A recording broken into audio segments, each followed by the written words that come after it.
화학공학과 지원하고 싶었는데 아탐 성적이 낮게 나와서 떨어질 것 같은데 어쩌지? 경영학과 지원해볼까? 기아랑 과탐 표준 점수가 높아서 완전 이득이잖아?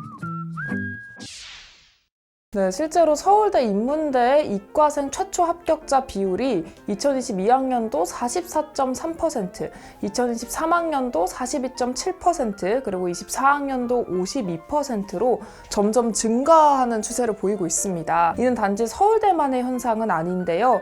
2024학년도 정시에서 인문계열 모집 단위에 지원한 자연계열 수험생의 비율이 서강대가 61.3%, 그리고 고대가 59.3%, 성대가 57.9%, 연대가 53.1%로 무려 과반이 넘는 이과생이 문과를 교차 지원하는 이런 문과 침공 현상이 발생하고 있는데요. 문과 침공 현상, 왜 발생하는 걸까요? 이과 학생들 같은 경우에는 이제 문과 학생들이 보는 수학의 확통보다도 기하나 이제 미적 이런 부분들이 표점으로 환산을 하면 높은 점수를 받을 수가 있으니까 문과 학생들보다 높게 점수를 받을 수 있다라고 하는 상황을 활용을 해서 보다 높은 대학을 이제 선택해서 가는 거고, 학과를 좀 낮추거나 문과로 변경하더라도 네임밸류적인 부분을 더 중시하는 이제 이런 분위기 때문에 나타나는 것 같아요. 네, 선택 과목별로도 격차가 크게 나타나는 것으로 보이는데요. 다시 말해서 사회탐구보다 과학탐구의 표준 점수가 더 높기 때문에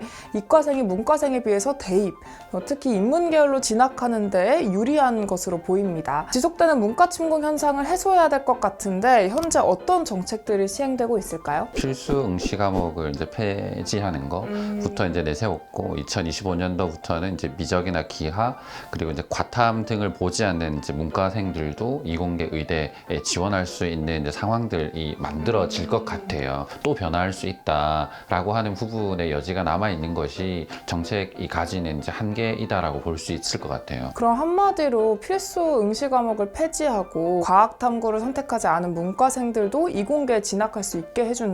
그럼 반대로 너네도 역으로 침공할 수 있게 해주겠다라는 말인 것 같은데 이게 실질적으로 효과가 있을까요? 효과가 없고, 정확하게 비율을 이제 맞춰내기 위해 주먹구구식으로 정책을 만들어 놓다 보니까 그럴싸하게 보이지만 결국 누군가가 문제 제기를 한다면 다시 이제 없어지고 원점으로 돌아가는, 그래서 정책이라고 하는 부분의 한계가 여기에서 오는 거다라고 생각하고 있어요. 고교학점제가 시행되고 2028학년도 수능부터는 학생들이 과목을 선택하지 않고 통합사회, 통합과학 등 통합형 수능을 보게 될 텐데 이로 인해 문과 침공 현상이 어떻게 변화할 것으로 보이나요? 문이과는 없어지는 흐름이다라고 바라봐야 되는데, 그나마 이과적인 이제 부분의 지식들을 사람들이 이제 많이 요구하는 게 취업이라든지 아니면 더 쓸모가 있기 때문이다라고 생각하는 사회적 분위기 때문이라 생각을 하거든요. 근데 이제 이 사회적 분위기는 과거에도 몇 번 그랬던 적이 있었는데 문과가 훨씬 더 가치로운 거다라고 바뀌는 분위기도 올 수도 있어요. 특히 뭐 AI라든지 다양한 이제 기계 도구 이런 것들이 가지는 한계가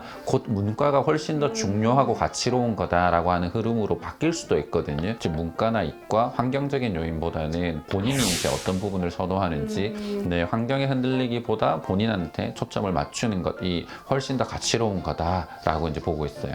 오늘은 이렇게 고교학점제와 문과 침공 현상에 대해서 알아봤는데요. 고교학점제와 관련해서 더 궁금하신 것들이 있다면 댓글로 달아주시고요. 오늘도 시청해주셔서 고맙습니다.